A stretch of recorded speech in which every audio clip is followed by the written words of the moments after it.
Haleluya, salam saudaraku. Selamat bertemu dalam pertemuan kita merenungkan firman Tuhan untuk ibadah kita pada hari ini. Saya sangat mengucap syukur kepada Tuhan karena saya percaya satu lagi kesempatan yang sangat luar biasa untuk dapat kita bersama-sama. Dan untuk saya secara pribadi untuk dapat mengkongsikan kerinduan saya firman Tuhan. Kerinduan saya adalah untuk melihat semua jemaat Tuhan untuk hidup dalam kemurahan Tuhan. Malah saya ingin melihat bahwa dan mengajak saudaraku semua kita bersama-sama untuk hidup hanya bersandarkan kepada kemurahan kasih karunia Tuhan dalam hidup kita. Dia sangat mengasihi kita. Itu yang sangat penting kita menyadari dan mengalami, dan bukan hanya mengalami dan menerima, tapi percaya bahwa Anda dan saya sangat-sangat dikasihi Tuhan. Haleluya. Nah, mari kita berdoa sebelum kita mulakan perenungan firman Tuhan kita pada pagi hari ini. Saya ajak kita untuk tunduk kepala semua dan saya pimpin di dalam doa. Bapa di surga, terima kasih Tuhan karena Engkau sangat baik dengan kami. Engkau memberikan kami segala sesuatu yang kami perlukan. Engkau memberikan kami hidup dalam dunia ini, dan Engkau mau kami menerima segala kelimpahan berkat yang sudah Engkau siapkan dan sediakan baik kami. Engkau mau kami menikmati betapa hebat dan luar biasanya kasih-Mu dalam hidup kami. Berbicara tentang pada pagi hari ini, menyatakan kebenaran firman Tuhan buat kami pada hari ini. Dan biarin Bapa di surga bukan hanya mengangkat kami, tapi memberikan kami melihat dan nampak kebenaran kuasa kasih-Mu dalam hidup kami. Dan kasih yang benar ini Bapa di surga membebaskan kami. Terima kasih Tuhan, kami siap mendengar firman-Mu, berbicaralah. Di dalam nama Yesus kami berdoa. Amin. Saudaraku, saya suka memetik firman Tuhan ini, dan memang ini menjadi dasar bagi saya ketika saya mulai melihat bahwa kasih karunia Tuhan adalah segala-galanya dalam hidup saya. Cara pribadi, hidup saya diubah dari satu cara pandang, saya katakan cara pandang orang Kristen, pada satu cara pandang yang baru. Nah, saya percaya ini adalah perubahan yang Tuhan beri pada saya secara pribadi, yaitu kehidupan kita sebagai orang Kristen bukanlah kehidupan yang berusaha. Saya katakan berusaha sini ataupun yang bergantung berkekuatan kita, kemampuan kita. Malah saya katakan kepatuhan kita. Malah semua hal yang saya katakan tadi itulah yang menyebabkan saya sangat-sangat stres dalam kehidupan saya sebagai orang Kristen. Tapi firman Tuhan yang saya petik ini, yaitu ini menjadi ayat firman Tuhan dasar bagi saya untuk hidup sebagai orang yang bersandar pada kasih karunia Tuhan, dan untuk menjadi dasar bagi saya untuk menyampaikan, saya percaya, Injil, berita gembira, yaitu Kristus sendiri, yaitu kasih karunia itu sendiri pada anak saya. Yohanes pasal 1 ayat 17, firman Tuhan mengatakan begini, sebab hukum Taurat diberikan oleh Musa, tetapi kasih karunia dan kebenaran datang oleh Yesus Kristus. Sangat-sangat memberi kesan dalam kehidupan saya. Firman Tuhan mengatakan bahwa hukum Taurat diberikan oleh Musa. Dan kita tahu bahwa Musa adalah hamba Tuhan. Dia adalah manusia di kalangan kita yang dipilih Tuhan untuk menyampaikan hukum Taurat ini kepada kita semua. Perkataan yang digunakan oleh Tuhan yaitu dia katakan, tapi kasih karunia dan kebenaran, anugerah, kemurahan Tuhan, yaitu kasih karunia itu dan kebenaran, bukan diberikan kepada kita, tapi dia datang, dan datang oleh Yesus Kristus, pribadi Kristus Yesus. Jadi saya boleh simpulkan, dan kita boleh simpulkan bahwa kasih karunia dan kebenaran itu adalah pribadi Kristus sendiri. Sangat-sangat luar biasa. Selalunya orang mengatakan bahwa apabila kita melakukan sesuatu yang benar, kita menjadi benar. Dan ini sesuai dengan apa yang diperintahkan oleh hukum Taurat yang diberikan oleh Musa kepada orang-orang Israel. Dan mereka melakukan ini. Nah, tapi siapakah yang dapat dibenarkan dengan melakukan hukum Taurat? Sepanjang sejarah Alkitab tidak seorang pun dapat dibenarkan untuk karena melakukan hukum Taurat. Malah yang terbaik di dalam perjanjian lama gagal semua, yaitu Nabi Daud sendiri pun gagal. Dia melakukan satu dosa yang sangat besar. Tapi kamu katakan bahwa mungkin Daud melakukan banyak hal yang baik. Ataupun kita katakan orang-orang percaya kita melakukan lebih banyak hal-hal yang baik daripada yang jahat. Tapi firman Tuhan mengatakan dalam Yakobus ini mengatakan bahwa jikalau kita gagal mematuhi salah satu perintah Tuhan itu, kita gagal semuanya. Mungkin kita bukan penzina, kita tidak melakukan perzinahan. Tapi kalau kita berbohong, kita bersaksi dusta, firman Tuhan mengatakan kita juga adalah penzina. Kita berdosa, kita gagal. Jikalau kita mau dibenarkan dengan melakukan hukum Taurat, kita harus melakukannya 100% sempurna, tepat. Dan inilah menjadi masalah bagi orang-orang, bukan hanya manusia pada masa sekarang, orang Israel, tapi orang-orang Kristen. Apabila mereka melihat bahwa kebenaran itu dapat diperoleh dengan melakukan hukum Taurat. Nah, Tuhan sadar bahwa tidak seorang pun dapat melakukan hukum Taurat dengan sempurna dan beroleh kebenaran oleh karena melakukan hukum Taurat. Sebabnya mengapa? Selepas 1500 tahun selepas hukum Taurat diberikan, Bapa di sorga memberikan anaknya yang tunggal, yaitu Yesus Kristus. Dia adalah kasih karunia itu.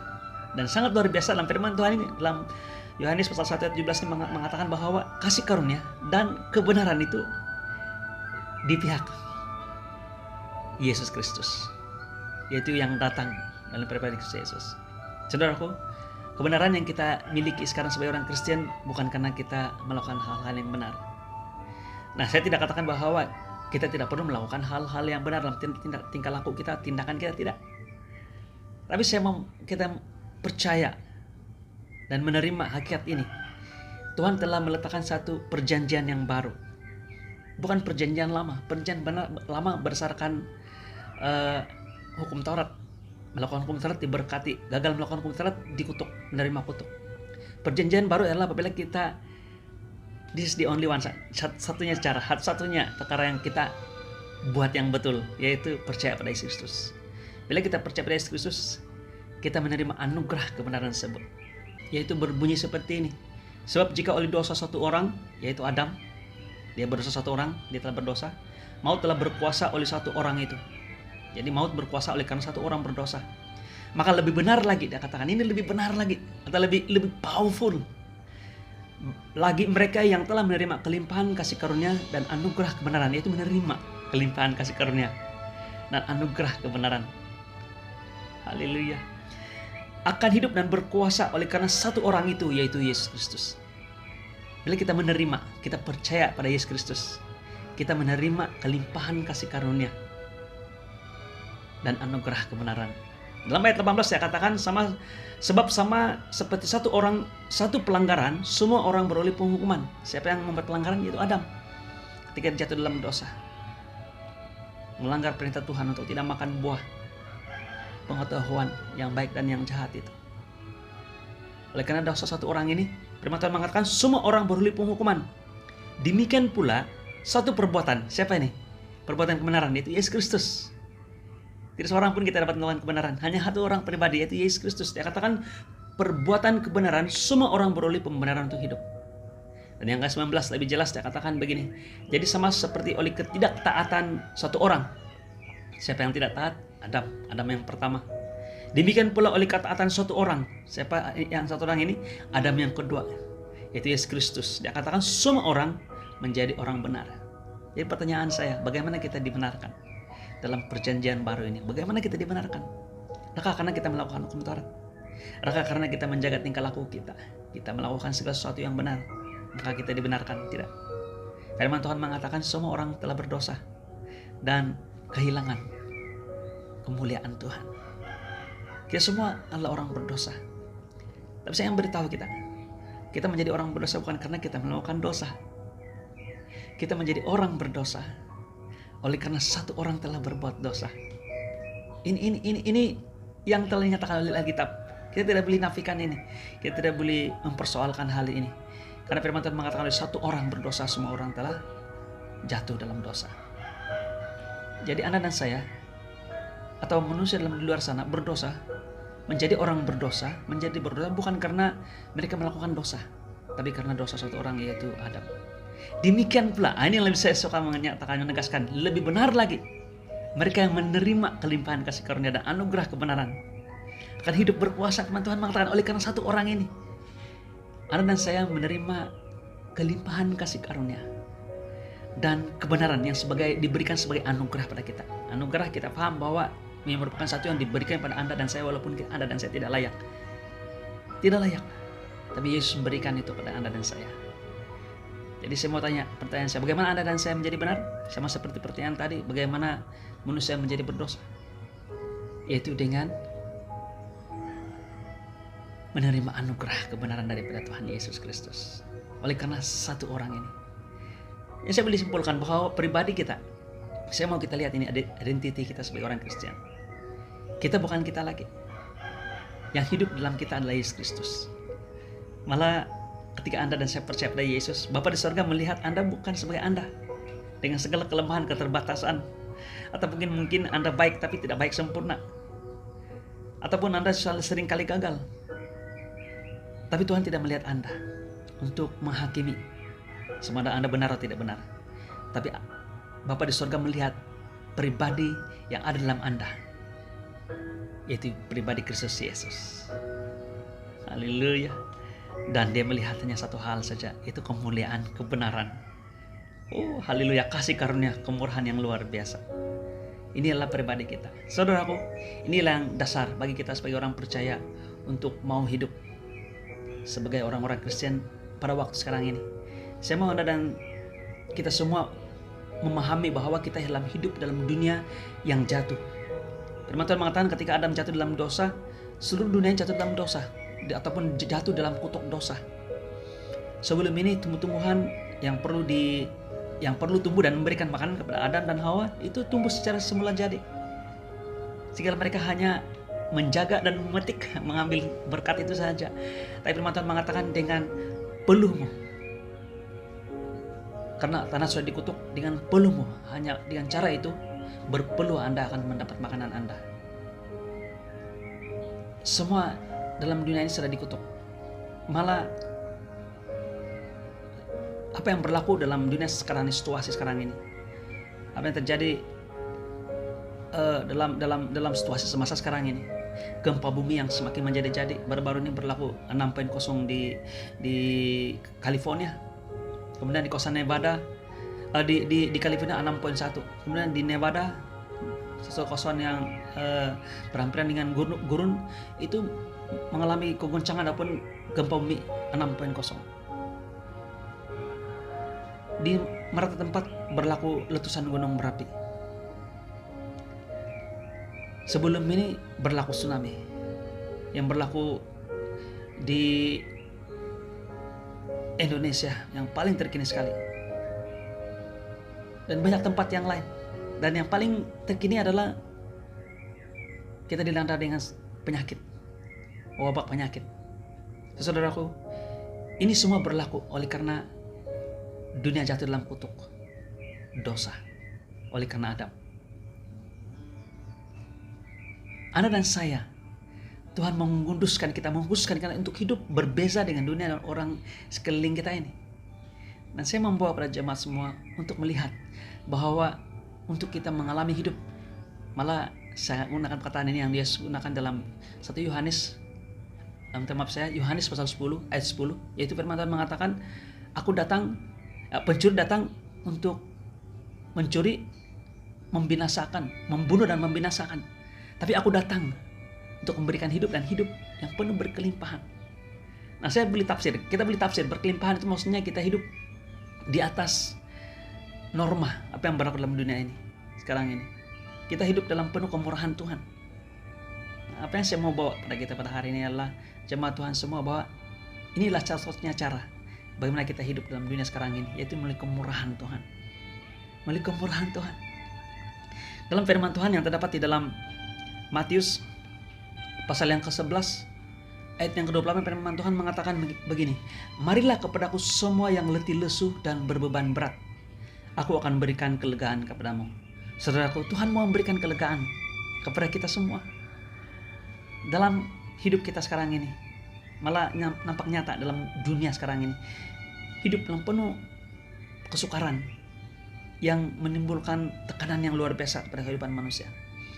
Ada satu maklumat yang saya dapat, yang saya percaya ini boleh diterima sebagai satu fakta yang betul, yaitu di negara kita sendiri, Sabah, bilangan orang yang dimasukkan dalam ward, malah saya katakan ward yang sangat-sangat menyedihkan kita ini, yaitu ward sakit jiwa, itu semakin meningkat.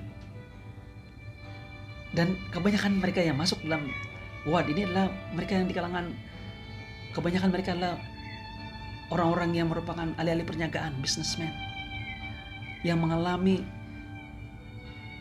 kesan yang sangat-sangat teruk akibat wabah penyakit yang kita sedang alami sekarang ini. Diikuti dengan perintah kawalan pergerakan yang diperketatkan, lockdown, pencegahan tidak dapat dijalankan. Banyak, saya katakan banyak serikat-serikat yang mengalami kerugian, malah terpaksa mengistilahkan diri mereka bankrupt oleh karena hal ini. Dan banyak orang yang stres. Kita secara pribadi ya juga mengalami kesan ini secara tidak langsung, malah ada yang menerima ini secara langsung. Penyakit itu semakin dekat dengan kita, itu menyebabkan kita stres. Baru-baru ini saya melihat di news ataupun di surat kabar di YouTube daripada negara lain yang menyatakan ataupun memberikan liputan tentang keadaan dan keberadaan orang-orang di Malaysia dalam masa PKP sekarang ini, Itu ada satu istilah yang mereka, ataupun satu situasi, satu keadaan ataupun satu perkara yang berlaku, yaitu istilah bendera putih. Bila kita melihat bendera putih, selalunya kita melihat, kalau di kawasan kita yang dekat-dekat sini ada orang mengibarkan bendera putih, itu menyebabkan ada kematian dan sebagainya, ataupun mungkin supaya kita lebih berhati-hati. Tapi bendera putih ini memberikan satu message yang jelas, yaitu memberikan satu message kepada khususnya pihak berkuasa di luar sana, yaitu rumah yang mengibarkan bendera putih adalah orang-orang yang memerlukan pertolongan, selalunya yang kekurangan makanan atau yang memerlukan perhatian. Bendera putih, dan itu menjadi tajuk berita dari luar negara untuk negara kita. Saudaraku, kita mengalami semua ini, mungkin menimbulkan stres, menimbulkan tekanan dan bebanan, malah juga ketakutan. Dan saya ingin beritahu saudaraku, wabah penyakit ini bukan didatangkan oleh Tuhan. Bapa di surga tidak pernah merancang untuk memberikan pada kita penyakit. Tuhan mempunyai rencana sangat istimewa bagi manusia, kepada Adam dan Hawa dan manusia keturunannya, untuk hidup dan hidup penuh berkelimpahan dan hidup selama-lamanya. Hidup penuh dengan damai sejahtera, kesehatan yang baik. Apabila manusia jatuh dalam dosa, dia membawa bersama kutuk, dan termasuk kutuk ini adalah wabah penyakit. Ini bukan kehendak Tuhan, ini adalah pekerjaan iblis. Iblis selalu mau menimbulkan ketakutan, baik dalam situasi ataupun dalam perkara yang kita bincangkan, yang kita katakan tadi, penyakit, tapi juga tentang hal-hal yang lain seperti kejatuhan ekonomi, keadaan sosiopolitik yang semakin merundum sekarang ini. Sebagai contoh, sekarang ini kita merasa risau. Saya katakan merasa risau secara umum.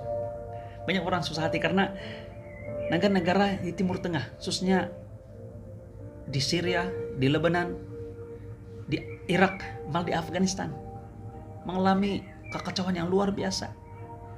Mereka mengalami kesengsaraan yang luar biasa. Nilai uang di Lebanon jatuh teruk, sangat teruk, karena mereka tidak ada bekalan listrik yang tetap. Di Syria berlaku peperangan yang berterusan. Di Irak dikuasai oleh golongan-golongan ekstremis. Pangkalan-pangkalan tentara Amerika diserang dengan luar biasa, dengan menggunakan sistem peperangan yang sangat-sangat canggih pada masa sekarang ini, bukan hanya menggunakan roket yang berpandu, tapi juga drone, dikatakan sebagai suicide drone. Dan di Afghanistan lagi, yang sangat-sangat menyedihkan kita. adalah kuasa kerajaan di Palestina sudah semakin runtuh. Malah saya katakan segini sudah runtuh. Nah, dikuasai oleh golongan ekstremis ini panggil Taliban. Ini berlaku. Iblis mau memberikan ketakutan kepada kita. Berita-berita yang kita dengar selalu kita melihat melalui media massa, melalui YouTube, melalui berita semasa, melalui TV dan sebagainya.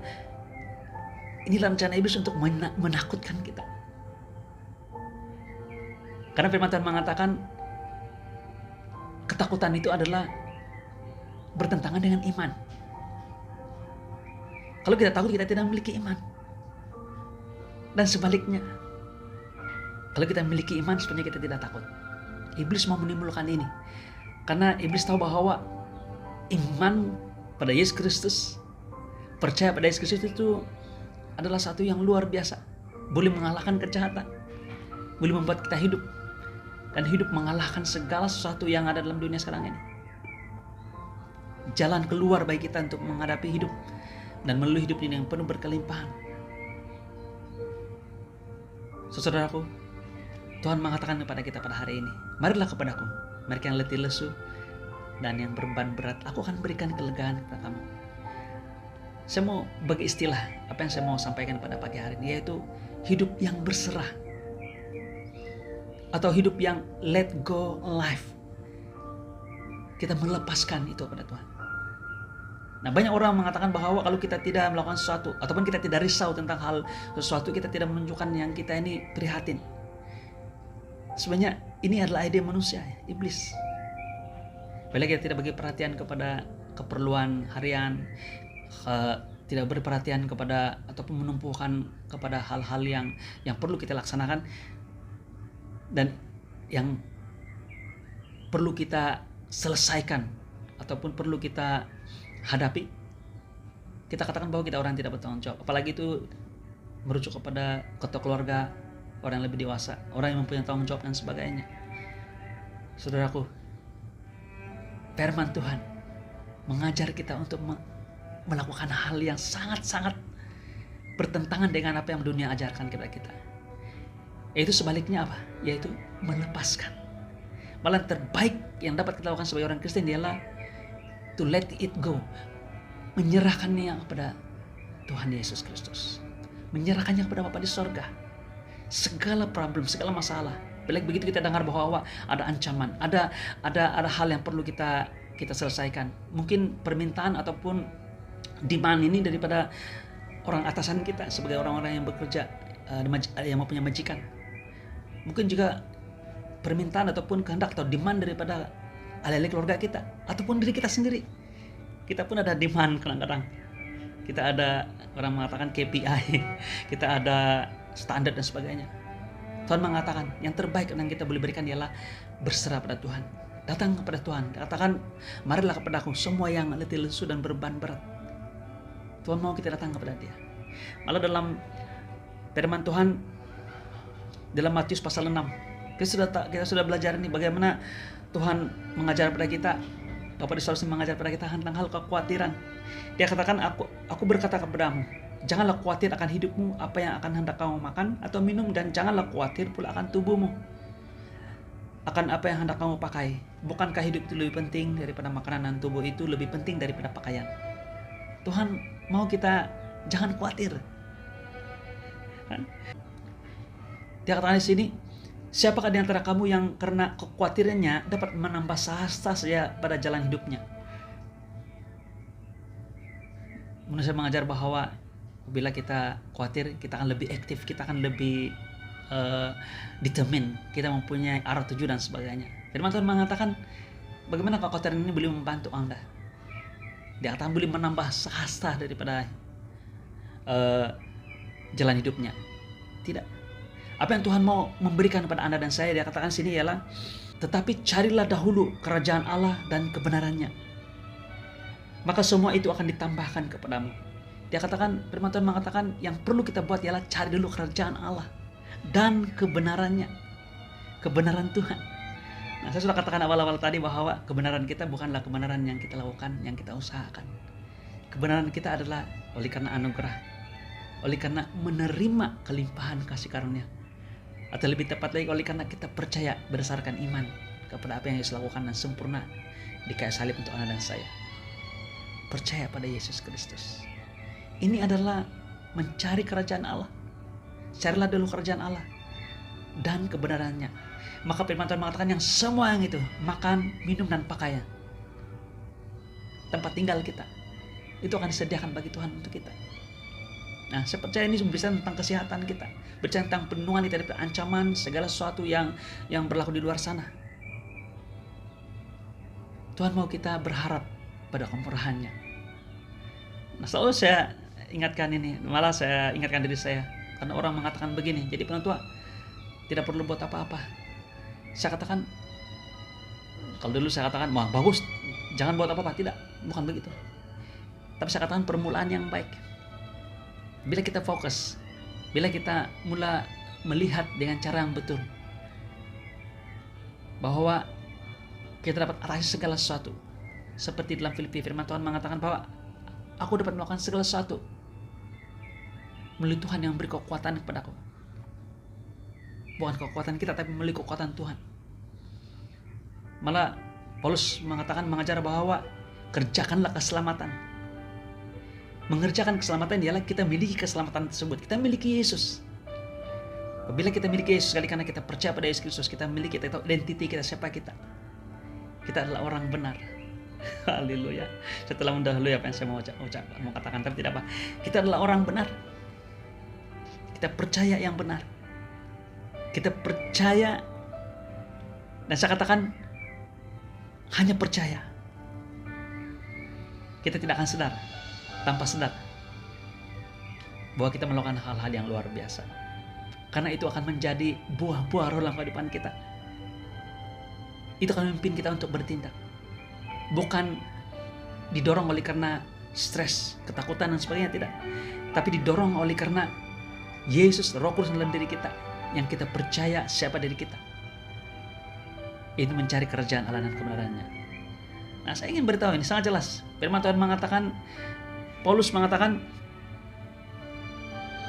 malah dia memetik itu daripada nyanyian Daud. Dalam Roma pasal 4 ayat 7 dan 8 dia katakan begini, berbahagialah orang yang diampuni pelanggaran-pelanggarannya dan yang ditutupi dosa-dosanya. Berbahagialah manusia yang kesalahannya tidak diperhitungkan Tuhan kepadanya. Nah, bukan dia tidak berdosa, bukan dia tidak bersalah, bukan dia tidak buat pelanggaran. Tapi firman Tuhan mengatakan diampuni pelanggaran, ditutup dosa-dosanya, dan kesalahannya itu tidak diperhitungkan. Wah, haleluya. Ini satu yang sangat-sangat luar biasa. Firman Tuhan mengatakan carilah kerajaan, carilah dulu kerajaan dan kebenarannya, kerajaan Allah dan kebenarannya. Apa maksud kebenarannya? Kebenaran yang bukan merupakan kebenaran yang kita usahakan, yang kita hasilkan. Bukan karena saya berbuat baik, tapi kebenaran yang dianugerahkan Tuhan. Walaupun saya berbuat salah, walaupun saya berdosa, walaupun saya membuat pelanggaran, tapi itu tidak diperhitungkan, itu tidak itu ditutupi dan itu diampuni untuk saya. Yang saya sudah jelaskan bagaimana Anda dan saya menjadi orang benar, bukan karena kita menjadi orang benar, bukan karena kita melakukan yang benar, tapi karena anugerah Tuhan. Karena apa yang saya lakukan di kayu salib untuk Anda saya. Itu jelas dalam 2 Korintus pasal 5 ayat 21, firman Tuhan mengatakan, dia yang tidak mengenal dosa telah dibuatnya menjadi dosa karena kita, supaya dalam dia kita dibenarkan oleh Allah. Nah, sangat jelas. Bukan karena kita melakukan yang benar, tapi karena Yesus yang benar dijadikan dosa, supaya Anda dan saya yang berdosa, dia katakan dibenarkan oleh Allah. Kita menjadi benarkan karena Yesus mengambil dosa kita. Yesus menjadi berdosa. Ini soalan yang saya juga mau tujukan pada saudara untuk kita lebih paham. Bagaimana Yesus menjadi berdosa? Bukan karena dia melakukan dosa, tapi dia menerima dosa Anda dan saya. Begitu juga, demikian juga Anda dan saya menjadi benar. Bukan karena kita melakukan yang benar, tapi karena kita menerima kebenaran dari Yesus Kristus.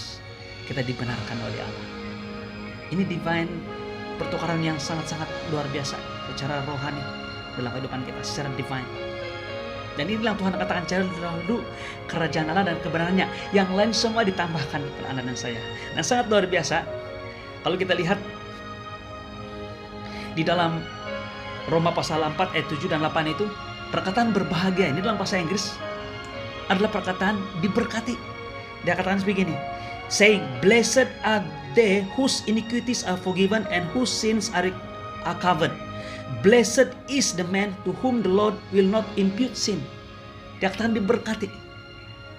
Nah, kalau saya katakan diberkati, Anda dan saya terus paham bahwa itu merujuk kepada makan, minum, pakai yang kita perlukan.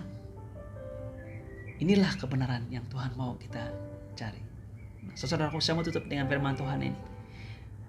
Karena dalam keadaan pandemik sekarang ini, selalu yang menjadi kesan yang sangat-sangat mendasar dalam kehidupan kita adalah manusia sekarang ini adalah segi ekonomi. Saya mau Anda dan saya melihat firman Tuhan ini. Jikalau tadi firman Tuhan mengatakan dia tidak berdosa, menjadi dosa, dijadikan dosa, supaya Anda dan saya yang berdosa dibenarkan oleh Allah. Firman Tuhan ini lagi luar biasa. Nah, saya tidak membawa saudara untuk bertafsir satu hal yang terlalu materialistik, tidak. Karena saya percaya bahwa Tuhan mau memberikan message ini lebih daripada apa yang Anda paham secara material. Mari kita lihat firman Tuhan ini. Itu dalam 2 Korintus pasal 8 ayat 9. Firman Tuhan mengatakan begini, karena kamu telah mengenal kasih karunia Tuhan kita Yesus Kristus, bahwa Ia yang oleh karena kamu menjadi miskin, sekalipun Ia kaya, supaya kamu menjadi kaya oleh karena kemiskinannya. Dalam bahasa Inggris dia katakan begini, for you know the grace of our Lord Jesus Christ, that though He was rich, yet for your sake He became poor, that you through His poverty might be rich. Tuhan mengatakan bahwa firman Tuhan mengatakan kita sudah mengenal kasih karunia, dan Yesus melakukan ini. Dia katakan bahwa oleh karena kamu, dia katakan dia menjadi miskin. Yesus yang ada di sorga. Saya dapat bayangkan firman Tuhan mengatakan bahwa semuanya emas di sorga, lantai emas. Dan bukan hanya setakat lantai ya, soalnya bilang lantai jubin, kita bilang oh itu hanya lapisan atas saja, di bawah ada semen. Ini bila dikatakan lantai emas, bukan hanya lapisan atas saja, tapi dari bawah dari atas sampai ke bawah itu memang emas semua. Di surga memang penuh dengan kekayaan secara material luar biasa.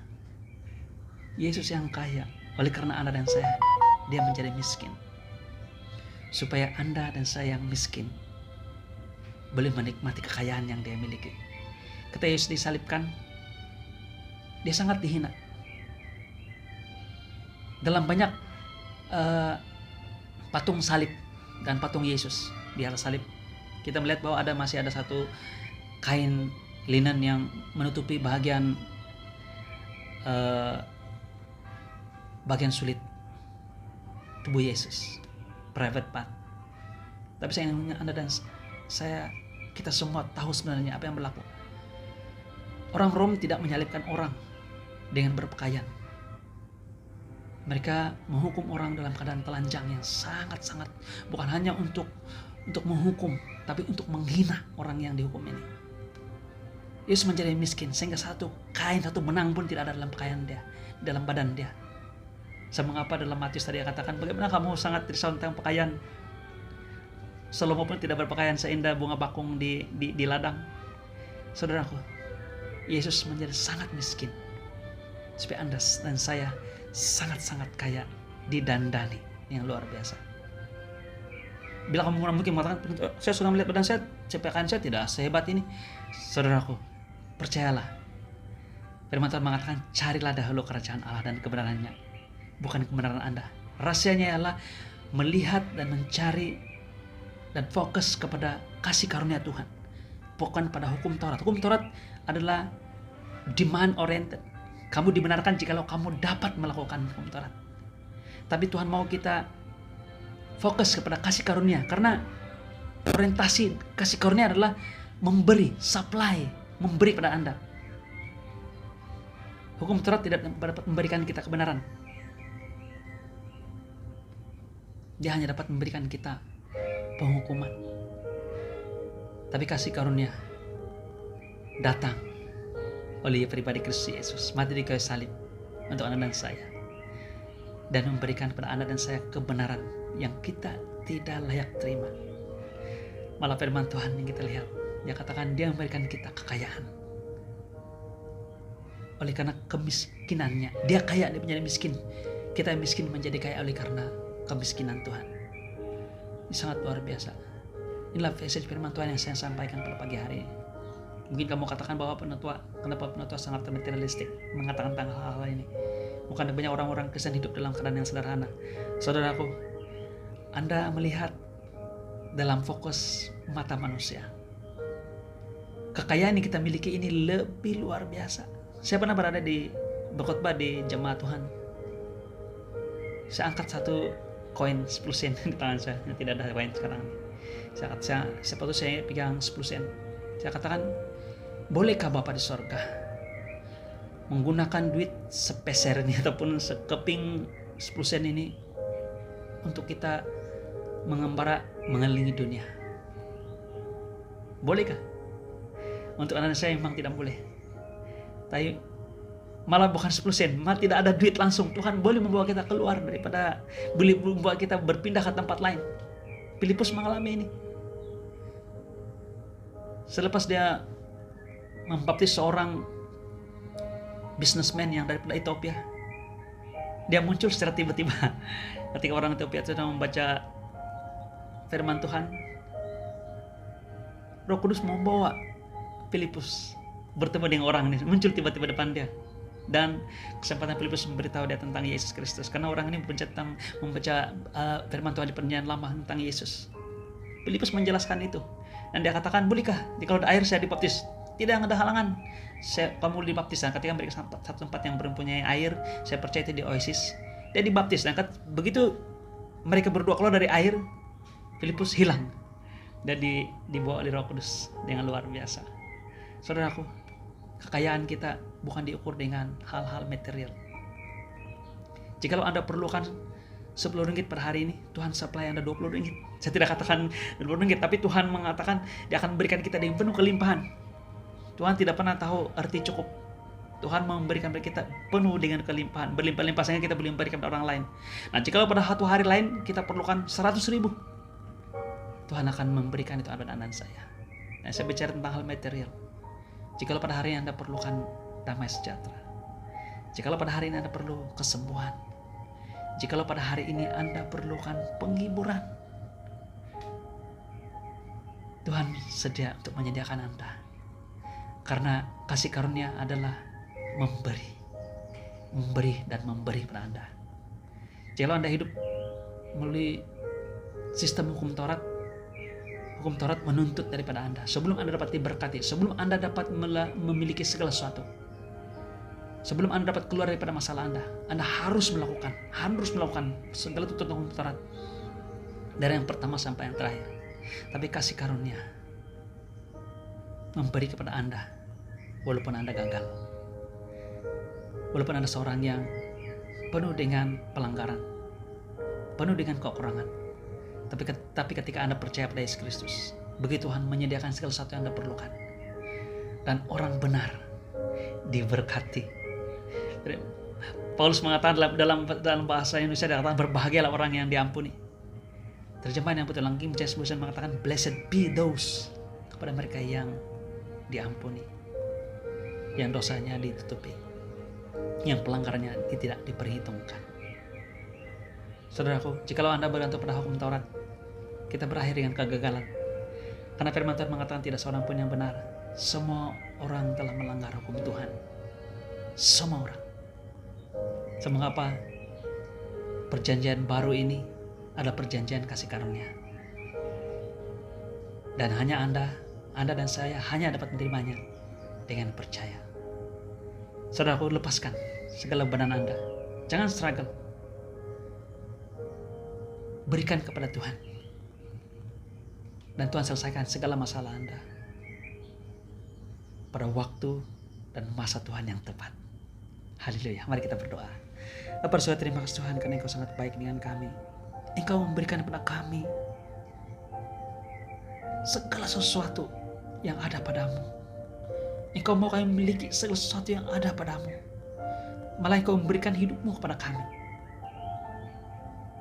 Pada hari ini kami sadar Bapa di sorga, bahwa kemurahan-Mu lah jalan keluar bagi kami untuk hidup dan penuh berkemenangan. Kami mau melepaskan segala bebanan kami. Saya berdoa dalam nama Yesus, semua jemaat Tuhan yang saat ini mengalami bebanan, baik dalam pikiran, dalam hati, bebanan yang jelas, yang nampak dalam kehidupan mereka, tubuh mereka, manifestasi dalam kehidupan sekeliling mereka. Ketika mereka melepaskannya kepada Tuhan, Bapa di sorga,